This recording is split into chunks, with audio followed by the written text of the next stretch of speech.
Voici l'histoire de Jack et Rose, deux fermiers qui se sont lancés dans l'élevage laitier et qui se sont endettés lourdement.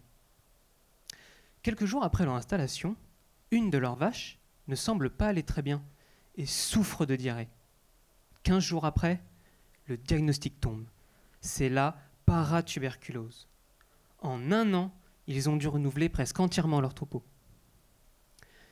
Comme vous pouvez le voir, la paratuberculose est une maladie plutôt sournoise et très silencieuse. Elle peut mettre des années avant l'apparition des premiers signes cliniques.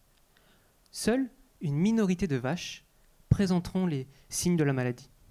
Les autres, qui semblent en bonne santé, sont capables de transmettre la maladie surtout aux plus jeunes, qui sont les plus vulnérables. Imaginez un iceberg. La partie émergée représente les vaches visiblement malades et la partie immergée, les vaches infectées mais asymptomatiques. Pour Jack et Rose, leur élevage ressemble de plus en plus au Titanic. Mais alors qui se cache derrière cette maladie ? Eh bien c'est une bactérie qui porte le joli nom de Mycobacterium avium sous-espèce Paratuberculosis. Bon, on peut aussi l'appeler MAP. D'ailleurs, vous connaissez probablement ses cousines, qui causent des maladies comme la tuberculose ou la lèpre. Aujourd'hui en France, la moitié des élevages de bovins laitiers sont infectés par MAP. C'est énorme. Et ça, malgré l'énergie et les dépenses folles engagées par les éleveurs pour empêcher la propagation de la maladie. S'ajoute à ça le fait que les outils d'enquête actuels ne permettent pas de suivre la transmission de cette bactérie. Un peu comme si tous les membres de la mafia internationale avaient le même visage et les mêmes empreintes digitales.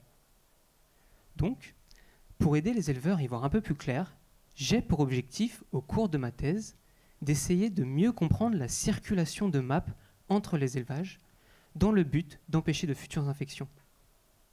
Mais alors, comment faire si tous les acteurs semblent identiques ? Eh bien, il reste encore une arme que la police scientifique utilise, c'est l'ADN. En effet, je vais m'intéresser à l'ADN de souches prélevées sur des bovins malades, puis, après séquençage, je vais chercher à identifier la présence de mutations dans leur ADN. Ces mutations me permettront dans un premier temps de suivre l'évolution de la bactérie et dans un second temps de retracer sa transmission entre élevages. Tout ce que je peux vous dire actuellement, c'est que finalement, toutes ces souches ne sont pas aussi identiques qu'elles en ont l'air, ce qui laisse entrevoir une lueur d'espoir pour Jack et Rose.